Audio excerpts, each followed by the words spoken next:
Okay, but excellent. Let me just jump to the, okay. So maybe what I can start with is just by sharing a little bit. Okay, so maybe what I can start with is just by sharing a little bit about EIT InnoEnergy as a company. Because what we normally find is that when we meet students is that maybe they are familiar with the universities and maybe they already understand a little bit how the master school operates, but perhaps they're not as familiar with the company and the positioning of the company in Europe. Just one of the main facts, just to start you off. So today, EIT InnoEnergy is the largest accelerator for sustainable energy innovations. So on the graphic on the right-hand side, you can see the various activities that EIT InnoEnergy is involved in Europe and also in US as well now, as we're currently expanding. The company essentially tries to participate and empower every stage of the innovation process. So what does it mean? It means that the investment starts in people, so it starts in students like yourselves. Then the company also invests in technology, so it can be investing in startups that are already established. It can be investing in external startups and helping to deliver those products to the market. So it can also be student startups and supporting the student startups in case those are successful. And also the company works with already established businesses. So you will see that we have big shareholders on our website. We have a lot of partners, so also big industry players. And we also involved within a little bit of policy in EU. So we have several branches outside of EIT InnoEnergy as well. So we have Green Hydrogen Acceleration Center, which is part of EIT InnoEnergy. We have European Battery Alliance, and all these branches, they also focus on sustainable energy transition. And then, of course, you're placed in a very unique position when you join EIT InnoEnergy, because the company is one of a kind in Europe, and the support that it receives from European Union is also very much one of a kind when it comes to sustainable energy innovations. So EIT actually stands for European Institute of Innovation and Technology, and it's an official body of European Union. But please feel free to stop me if you have any questions, by the way. And then the sustainable energy. So I already mentioned green hydrogen. I already mentioned European Battery Alliance. But of course, you know, there's not like a one solution to fix all the problems.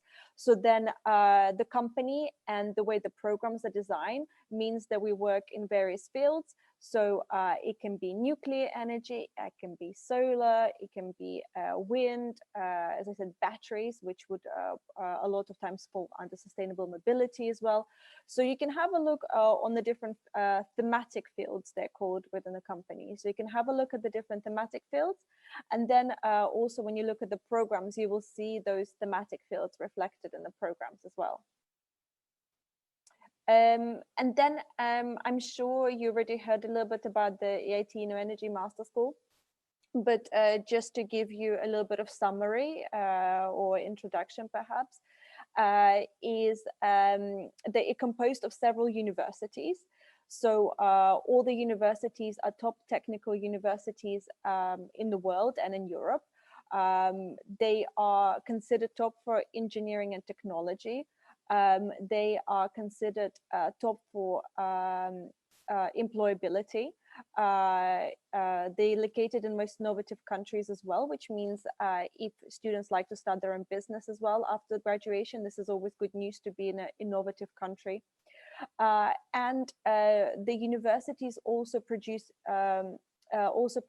unicorn companies. So so the big companies, the big startups that you hear about. So for example, here in Sweden, we have Northvolt, which is a huge startup in energy storage, so in batteries. But then additionally, of course, we have various technical startups such as Spotify, Skype, Klarna. So a lot of big companies for a very small city, I would say. And then, of course, the universities, so the technical universities you can find listed here, and they're located, as you understood, in different countries.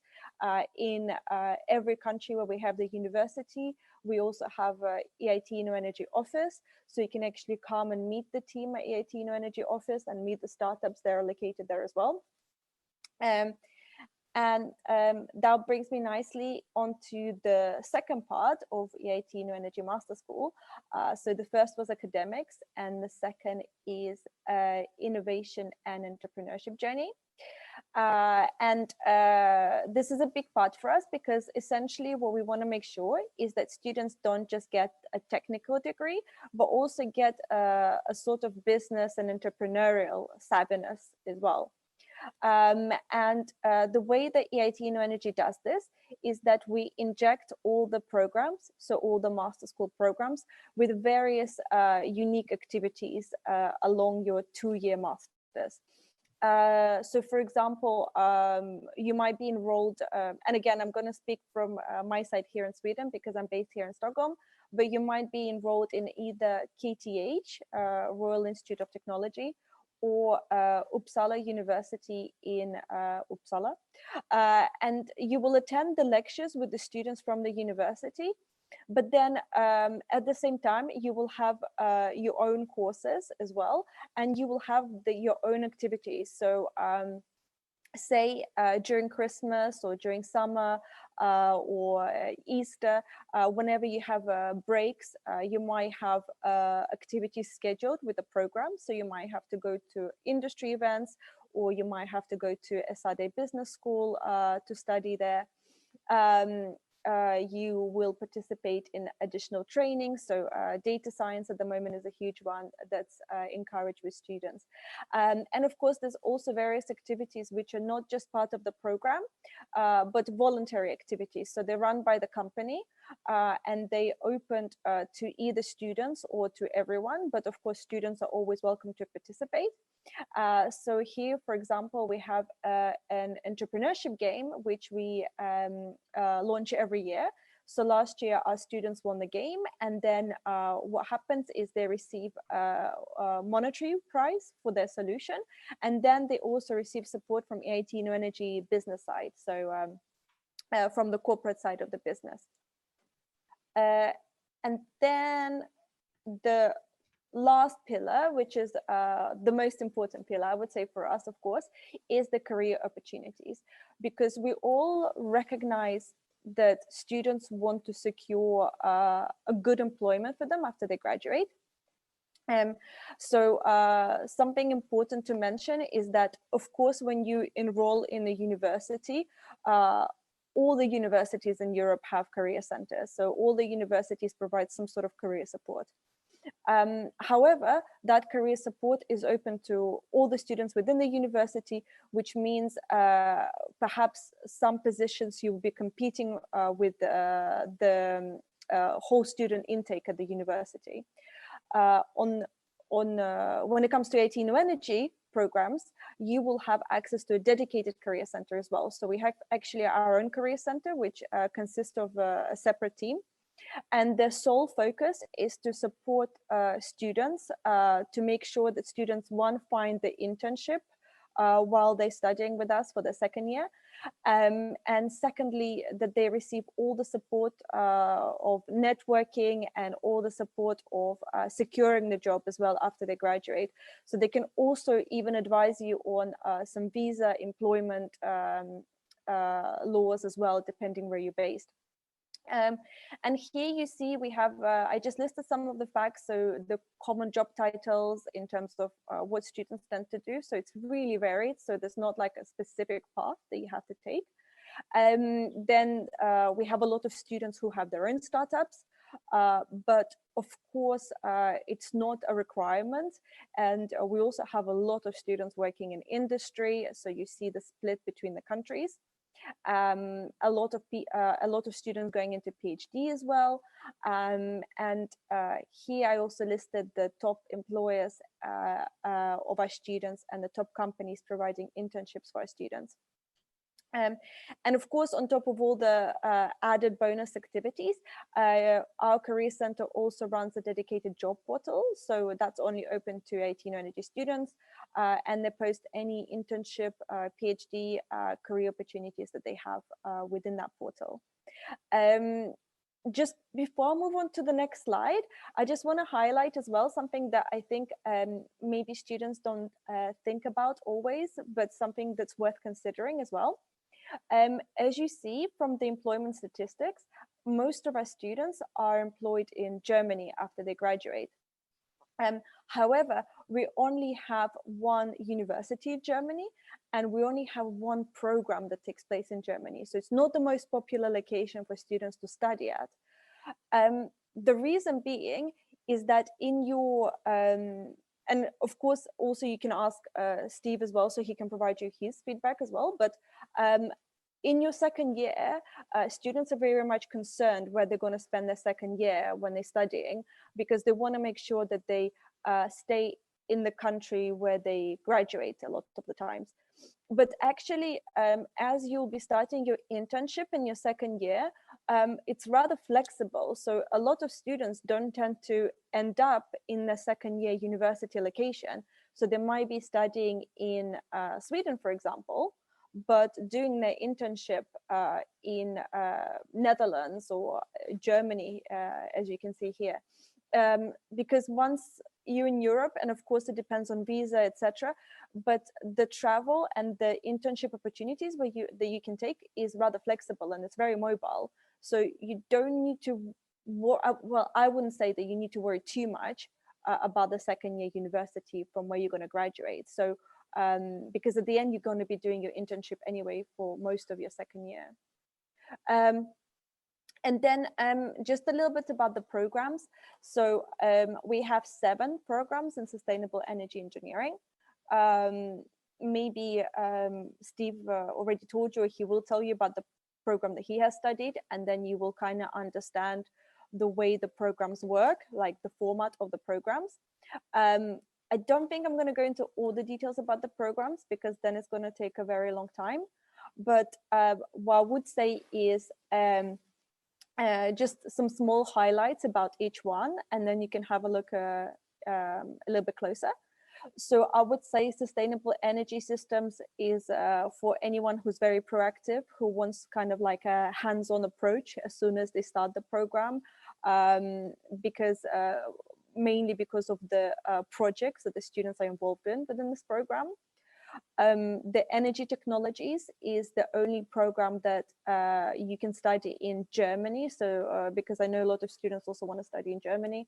And it's one of the programs where you can actually build your own study course. So it's a modular program. So you get support from the program director and coordinator, and you actually build the program the way you want to build it. So the study path that you want to follow. In terms, so you have much more choice in terms of modules that you can select, in terms of credits and in terms of what's compulsory and what's not compulsory. Renewable energy is as it sounds. So it's the overview of renewables, and then you get to specialize in your second year. It's I would say our most popular program. So please also keep that in mind, because when you're applying, when it's a big application intake, you're also competing against other students in a way for things like scholarships as well. So I would also advise you to apply to 2 programs. We have smart electrical networks and systems. So that's very good for those of you with electrical engineering background. Energy storage, this is the newest program that was introduced because there's such a demand for energy storage in Europe. And of course, nuclear energy, which is what it sounds like. I know there's a lot of conversation about nuclear energy when it comes to energy transition, but it's a vital part of energy transition currently, and it's takes place in France, and actually through the program you get access to the nuclear facilities. So it's very hard to get the access and to have guided tours even when you're a student, as well as meeting the industry representatives. So the program allows you to have this access while you're studying. And then I'll just skip the programs quickly, and of course I'm happy to share the slides with you afterwards as well, but just about the application process, because it's also very important. So we actually had a webinar with one of our program directors and coordinators for Masters in Sustainable Energy Systems, so SELECT. And we were discussing the requirements for students, what they're looking for. So the program directors are looking for good academic backgrounds, so they want to see you have bachelor's or master's as well. If you don't have master's, by the way, it's not a problem, but you do have to have a bachelor's because it's a master's degree. They're looking for a GPA and good academic score.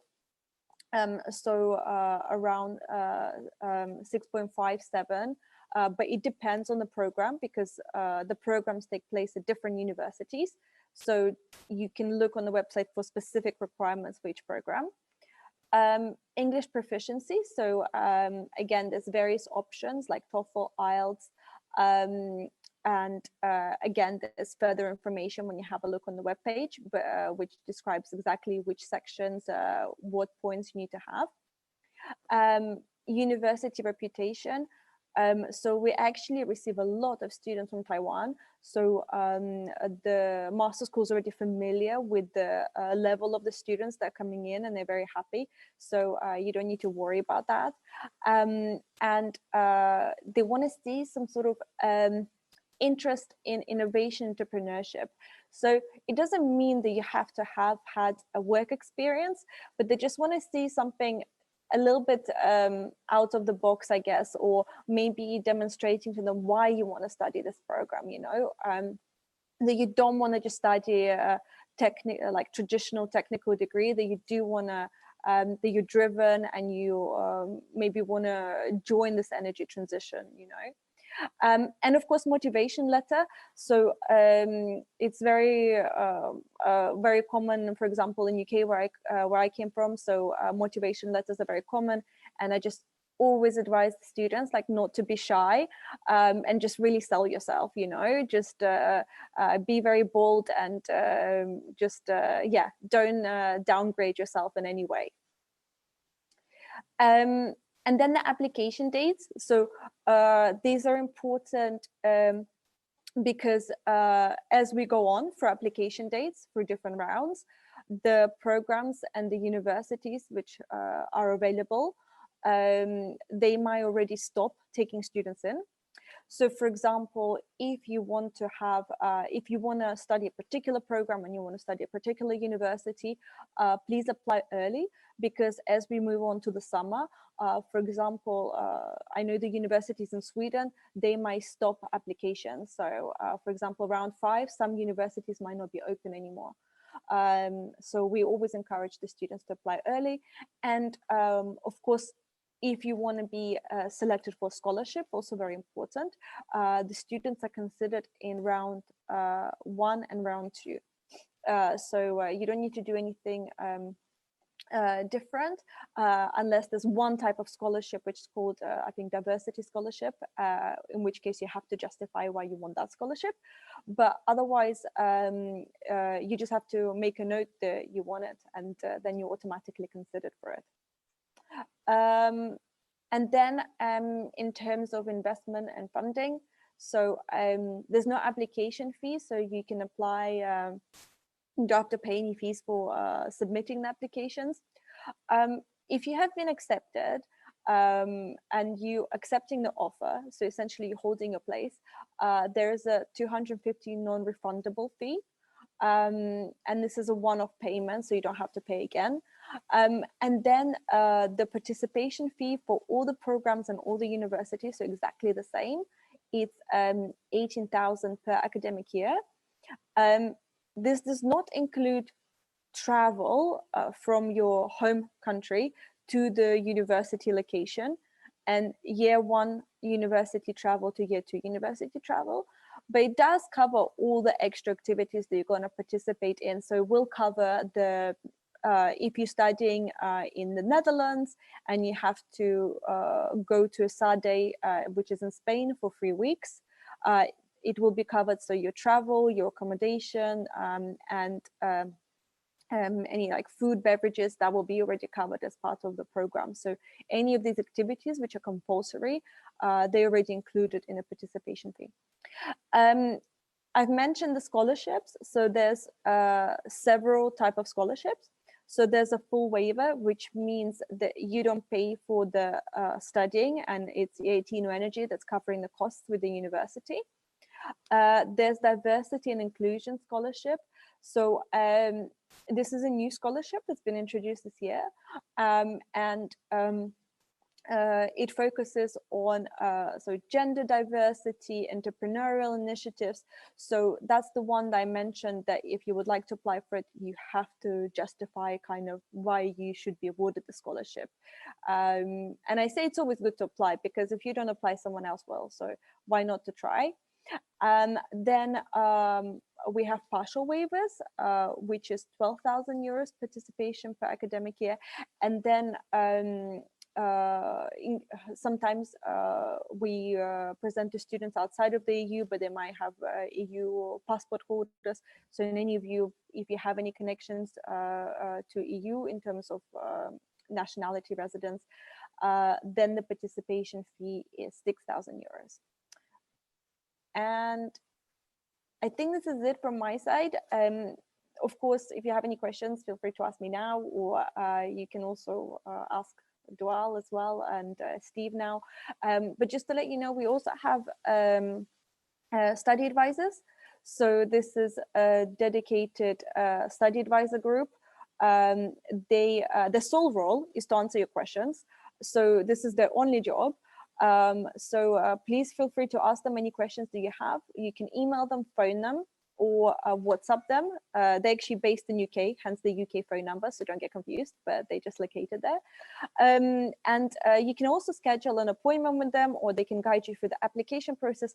I mean, really just take advantage of them and make sure if any questions, like big and small, they answer it for you, because as I said, that's their only job. Like they're there just to answer your questions and to support you through the process. I think this is it from me for now, but I don't know, maybe you have some questions, or maybe you want to ask Steve or Dual anything. So yeah, please feel free.